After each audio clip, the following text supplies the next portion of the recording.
여러분, 푸틴 대통령은 우크라이나를 침공을 했습니다. 그러면서 우크라이나 전역을 전쟁으로 초토화시켜버렸죠. 진짜 많은 우크라이나 사람들을 죄송하지만 총으로 쏴 죽이고요. 미사일로 폭발시켜서 죽이고요. 탱크로 포탄을 쏘아서 죽이고 있습니다. 처절합니다. 처절합니다. 그런데 지금 모스크바의 일상을 한번 보세요. 모스크바는 전쟁 전과 다름없는 일상이 유지되고 있다. 이렇게 이야기하고 있습니다. 실제 러시아에 주재하는 한국경제인협회 사무국장 오성근 씨가 전하는 이야기인데요. 이렇게까지 이야기한다는 걸 보면 참 무섭구나. 강대국이라는 것이 저렇구나. 똑같은 인간인데 똑같은 인류인데 어느 한쪽은 총탄에 쓰러지고 어느 한쪽은 맥주를 즐기고 있는 이 풍경을 보면 참 참혹한 생각이 들지 않을 수가 없습니다. 푸틴이 전쟁을 일으켜서 말입니다. 오히려 한동안은 러시아가 진짜 어려워지는 듯 보였지만 지금은요 풍요를 누리고 있다는 게 참 아이러니합니다. 그런데 이게 현실이에요. 현실이에요. 왜냐? 전쟁이 일어나고 나니까 말입니다. 여러분 보세요. 원유가 더 비싸게 팔리고 있습니다. 원유가 러시아가 굉장히 많아요. 지금 보시는 것처럼 러시아가 지금 미국 다음으로 512MT예요.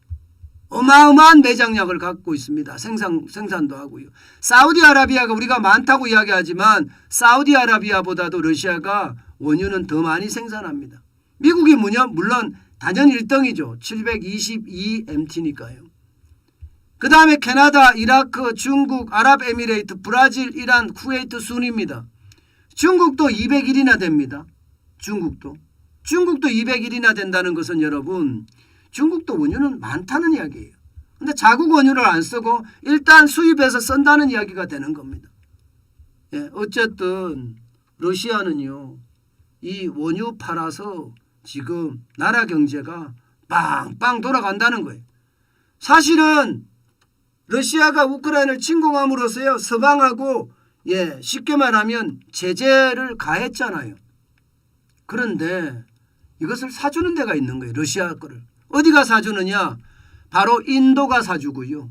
또 중국이 사주고 있습니다. 인도만 하더라도 말입니다. 지금 어마어마한 러시아 원유를 사들이고 있습니다. 이게 러시아 원유가 이게 전쟁 전에만 하더라도 인도는요 3만 8천만 배럴을 샀거든요. 그런데 지금은 85만 배럴을 삽니다. 85만 배럴. 그러니까 이게 얼마나 늘었나요? 10배도 아니죠. 엄청나게 늘었죠. 그러니까 그만큼 이게 흑자가 될 수밖에 없습니다. 흑자가. 지금 가격 자체가 장난 아니잖아요. 서부 텍사스한 중진류 입장에서도 120.67달러까지 배럴당 올라갔으니 지금 장난 아니죠. 실제로 말입니다. 핀란드의 에너지 청정 대기 연구센터가 조사한 바에 의하면요. 러시아는요. 지금 100일 동안입니다.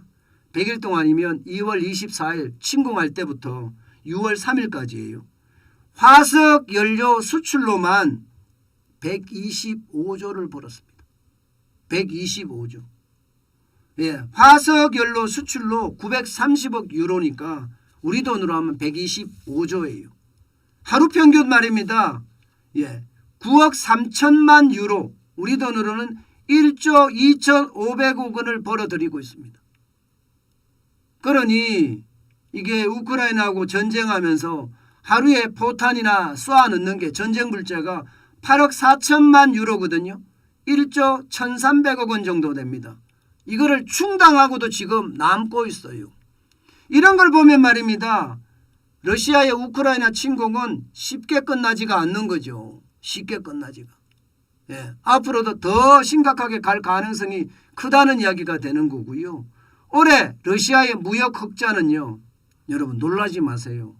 작년에 1200달러였거든요. 1200달러. 1200억 달러요. 그런데 올해는요. 2500억 달러 예상하고 있습니다. 2배가 넘을 것으로 예상합니다. 2배가 넘을 것으로. 우리 예상으로 하면요. 325조예요. 우리 돈으로 하면. 325조. 진짜 장난 아니죠. 장난 아닙니다. 게다가 말입니다. 여러분. 지금 날씨가 점점 이제 추워지면 추워지는 대로 러시아한테 푸틴한테는 더 유리하다고 합니다. 푸틴한테는. 왜 더 유리하나? 서방에서는요. 러시아의 원유, 러시아의 가스, 러시아의 석탄을 많이 수입하거든요. 그래서 난방을 해왔단 말입니다. 근데 러시아가 이렇게 되면 여러분 결국 말입니다. 최악의 수순으로 갈 수밖에 없습니다. 최악의 수순으로. 러시아는 최악의 수순이라는 게 전쟁이 더 커질 수도 있는 거고요. 그만큼 러시아는 전쟁과 상관없이 충분한 지금 풍요를 누리고 있다. 그 어느 때보다 풍요를 누리고 있다. 이렇게 이야기합니다. 전 세계는 사실 죽어가잖아요. 여러분 당장 밀만 하더라도 전 세계는 지금 없어서 아우성이에요. 근데 러시아는요. 밀 수출이 세계 1위입니다. 3,700만 3,000톤을 이게 수출하니까 말입니다. 미국이 그 다음, 캐나다가 그 다음, 프랑스가 그 다음, 5위가 우크라이나입니다.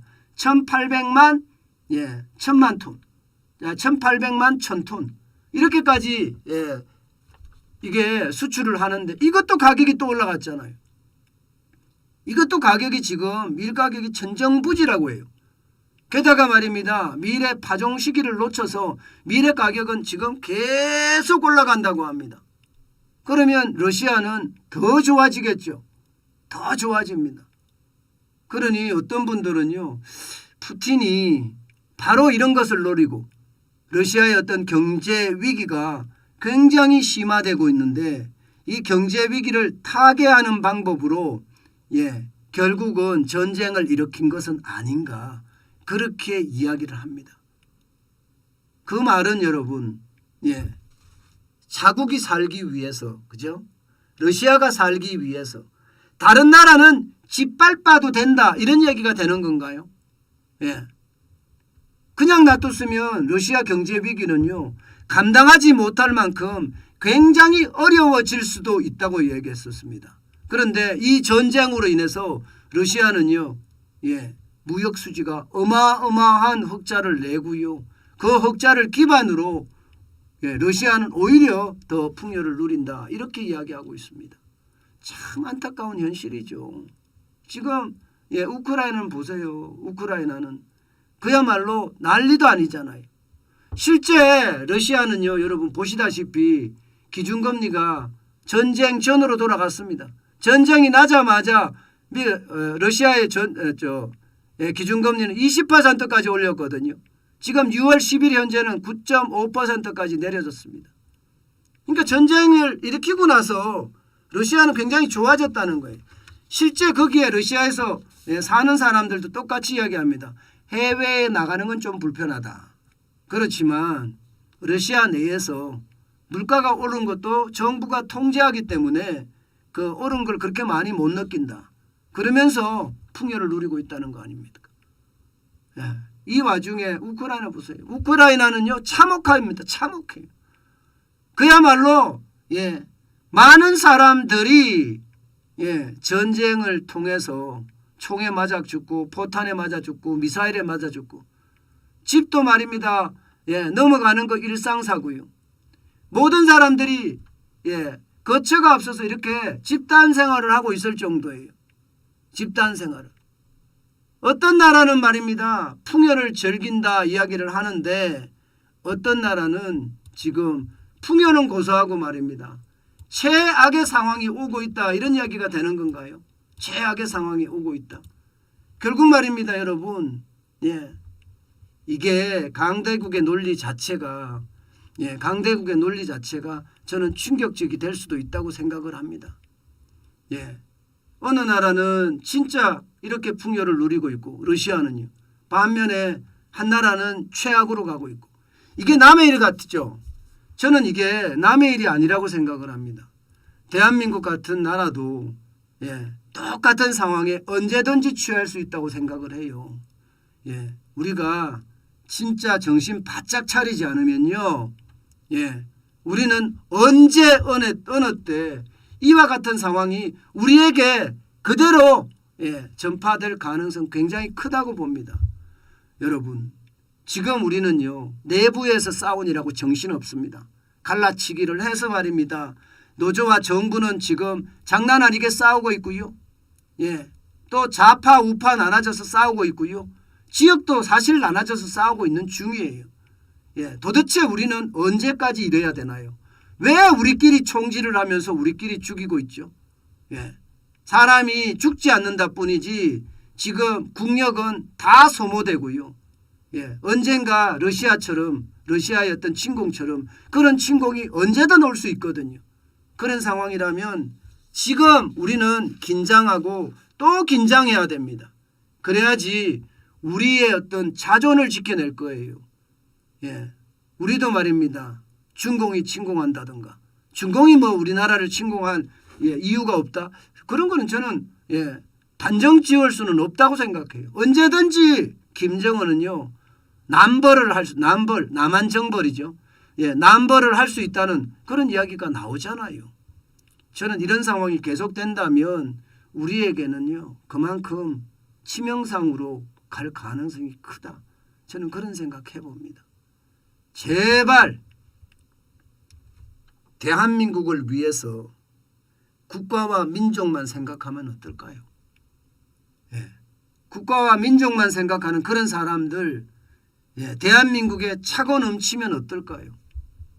그러면 대한민국은 점점 더 부강한 국가로 크지 않겠습니까?